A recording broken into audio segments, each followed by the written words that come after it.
యేసుక్రీస్తు నామంలో మీకందరికీ హృదయపూర్వక వందనాలు తెలియపరుస్తూ ఈ చక్కటి ఆత్మీయ ఆహారం అనే కార్యక్రమానికి మరొకసారి మిమ్మల్ని ప్రేమపూర్వకంగా ఆహ్వానిస్తూ ఉన్నాను.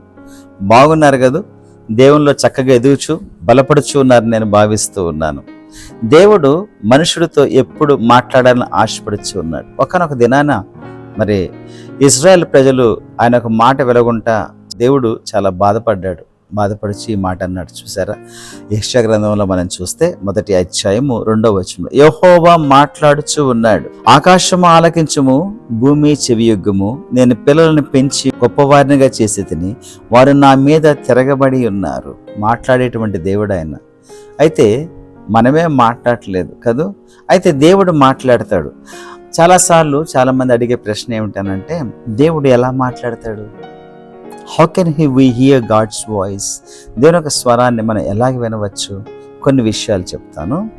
మొట్టమొదటిగా దేవుడు మాట్లాడేది బైబిల్ ద్వారా, వాక్యము ద్వారా మాట్లాడతాడు. 2 తిమోతి పత్రిక 3వ అధ్యాయము 15-16 వచనంలో చూస్తే దేవుడు తన వాక్యము ద్వారా మనతో మాట్లాడతాడని సత్యాన్ని మనకు అర్థమైపోద్ది. దేవుని యొక్క వాక్యం మనం సరిచేయడానికి, తప్పుదిద్దడానికి, మరి నిజంగా మరి ప్రోత్సాహపరచబడడానికి అన్నిటికీ ఉపయోగపడుతుంది. కాబట్టి God speaks through the word of God. మనం చూస్తాం కదా.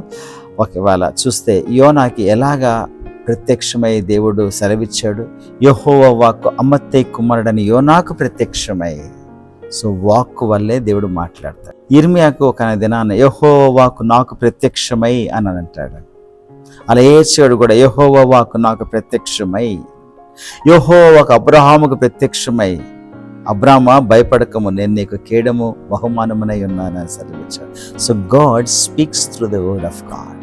దేవుని యొక్క వాక్యం ద్వారా దేవుడు మనతో మాట్లాడుతున్న సత్యాన్ని జ్ఞాపకం చేసి, if you are not reading the word of God every day, you cannot hear the voice of God. So కాబట్టి ప్రతిరోజు కూడా దేవుని యొక్క వాక్యాన్ని చదువుతూ ఉంటే దేవుడు నీతో నాతో మాట్లాడుతూ వస్తాడు. రెండవదిగా చూస్తే దేవుడు పరిశుద్ధాత్మ ద్వారా మన హృదయాన్ని, లేకపోతే మన కాన్షియస్, మన మనస్సాక్షి ద్వారా దేవుడు మాట్లాడుతూ ఉంటాడు. యేసు ప్రభుకి ఎప్పుడైతే మనకు మనసు ఇచ్చామో, లేకపోతే మనం రక్షించబడ్డామో, మారు మనసు అనుభవంలోకి వచ్చామో, అప్పుడు మన యొక్క వాతవేయబడిన మనస్సాక్షి రెజ్యునేట్ అవుతుంది. మనస్సాక్షిని దేవుడు పదునపరుస్తాడు. కాబట్టి పరిశుద్ధాత్మ దేవుడు మనలోకి ఉండి మనస్సాక్షి ద్వారా మాట్లాడుతూ ఉంటాడు. యెషయా గ్రంథం 30వ అధ్యాయము 21వ వచనంలో ఆ మాట మనకు తెలిసిన విషయమే. So God speaks through the Holy Spirit within our conscience. మన యొక్క మనస్సాక్షి ద్వారా దేవుడు స్పష్టంగా మాట్లాడతాడన్న సంగతి మనము జ్ఞాపకం చేసుకునేటువంటి వారంగా ఉండాలి. కాబట్టి ఎల్లప్పుడూ పౌలు గారు అంటారు, నా మనస్సాక్షిని నేను ఎల్లప్పుడూ నిష్కల్మషంగా నేను పెట్టుకుంటూ ఉన్నానని అంటాడు. So he's cleaning his conscience every day. ప్రతిరోజు కూడా మన మనస్సాక్షిని మనము పదనపరుచుకుంటూ ఉండాలి. అండ్ థర్డ్లీ, మూడవదిగా చూసినట్లయితే దేవుడు నేచర్ ద్వారా, ప్రకృతి ద్వారా కూడా మాట్లాడుతూ వస్తాడు. కీర్తన గ్రంథంలో 19వ అధ్యాయము 1వ వచనాన్ని మనం చూస్తే అక్కడ చాలా స్పష్టంగా ఆకాశములు దేవుని యొక్క మహిమను వివరిస్తూ ఉన్నాయి, అంతరిక్షంలో ఆయన చేసిన పనిని ప్రచురపరుచుతూ ఉన్నాయని అంటాడు. కాబట్టి మనం నేచర్ అలా చూస్తూ ఉన్నప్పుడు దాని ద్వారా మాట్లాడతాడు. ఉదాహరణకు చీమలు చూసారా? వాటికి పెద్ద రాజు లేకపోయినా కూడా ఎంత క్రమంగా వెళుతూ ఉంటాయో. సోమరి చీమల వద్దకు వెళ్ళి నేర్చుకొని అంటాడు. మన యొక్క జీవితము మనం చూస్తే గొంగళి పురుగు ఏ విధంగా సీతాకోక చిలుక అవుతుందో ఆ రీతిగా మనము కూడా మార్చబడేటువంటి స్వభావం దేవుడు మనలో పెట్టాడు. సో కాబట్టి ఇలాగ మనం ప్రకృతిని చూసినప్పుడు సూర్యుడు కరెక్ట్ టైంకి రావడము, అస్తమించడము, ఇవన్నీ పర్ఫెక్ట్ జరుగుతూ ఉన్నాయని అంటే they all are praising God. So కాబట్టి ప్రకృతి ద్వారా దేవుడు మనతో స్పష్టంగా మాట్లాడుతాడు. అంతెందుకు, మరి డాంకీ ద్వారా, గాడిద ద్వారా బిలాంతో దేవుడు మాట్లాడలేదా? కొక్కరుకో అని మరి కోడి కూసినప్పుడు పేతురుతో మాట్లాడలేదా దేవుడు? కాబట్టి ప్రకృతి అంతా కూడా మనం చూసినప్పుడు డెఫినెట్గా మనకు అర్థమైపోతుంది how God speaks to us. So he speaks through the nature also సంగతి మనం జ్ఞాపకం చేసుకోవాలి. తర్వాత 4వదిగా పరిస్థితుల ద్వారా కూడా దేవుడు మాట్లాడతాడు. యోవేలు గ్రంథం 1వ అధ్యాయం 4వ వచనంలో పసరపూలు తిరిగి వేస్తూ ఉన్నాయి, అవి విడిచిన దాన్ని మిడతలు తినివేస్తూ ఉన్నాయి, అవి విడిచిన దాని గొంగర పులుగు తినివేస్తూ ఉన్నాయి. ఎందుకు ఇలా జరుగుతూ ఉంది అని యోచించారా అని అంటారు. సో పరిస్థితుల ద్వారా కూడా దేవుడు మాట్లాడతాడు. అంతెందుకండి, యోనా యొక్క జీవితాన్ని మీరు చూడండి. యోనా దేవుని యొక్క వాక్యాన్ని వినకపోతే నినివేకి వెళ్ళమంటే తార్షీషుకు వెళ్తున్నప్పుడు దేవుడు ఎలా మాట్లాడాడు? పరిస్థితుల ద్వారా మాట్లాడాడు.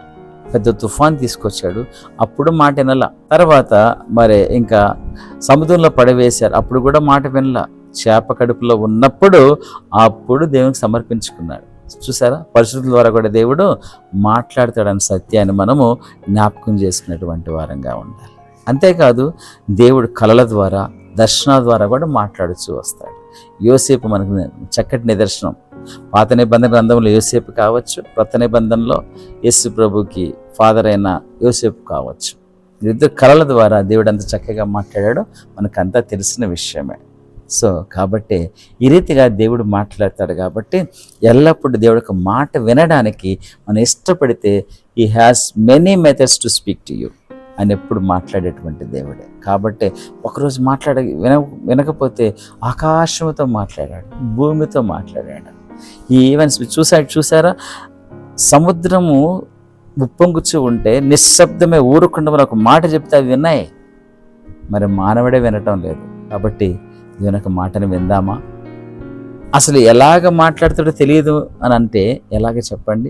అనుభవపూర్వకంగా మనం తెలుసుకోవాలి. సో నేను చెప్పిన ఈ యొక్క మెథడ్స్ అన్నీ కూడా అనుభవపూర్వకంగా మీరు తెలుసుకొని ముందుకు సాగిపోతారని భావిస్తూ ఉన్నాను. ప్రార్థన చేసుకుందామా? ప్రేమగల మా తండ్రి, కృపగల మా రక్షక, మీకు వందనాలు, స్తోత్రాలు చెల్లించుకుంటూ ఉన్నాం. మీరు మాట్లాడేటువంటి దేవుడు నాయన, కొన్ని పద్ధతులు మీరు ఏ రీతిగా మాట్లాడతారో, కొన్ని విషయాలు తెలుసుకోవడానికి మీరు చూపిన కృపను బట్టి మీకు వందనాలు. అవన్నీ కూడా అనుభవంలో ప్రభువా మేము అనుభవించడానికి కృప చూపించండి. మీ మేలులతో మరొకసారి మమ్మల్ని నింపండి. మీ స్వరము ఎల్లప్పుడూ వింటూ మేము ముందుకు సాగిపోతూ మా జీవితాన్ని సరిచేసుకుంటూ మిమ్మల్ని మహింపరిచేటువంటి వారికి కృప చూపించవలసిన వేడుకుంటూ నాయన ఈ సమయంలో ఎవరైతే ప్రభువా ఏమి ప్రార్థన చేస్తున్నారో అవన్నీ వారికి ప్రసాదించవలసిన మనవి చేసుకుంటూ తండ్రి, గొప్ప విడుదల, స్వస్థత నాయన మీ యొక్క దీవెనలు స్వతంత్రించుకునే భాగ్యం మా శ్రోతలకు అందరికీ దయచేయవలసిన వేడుకుంటూ తండ్రి, యేసుక్రీస్తు నామములో అడిగి వేడుచు ఉన్నాము తండ్రి. Amen. Please, Sodarada, if you are being blessed by these messages, please subscribe and share to others. Thank you once again. God bless you.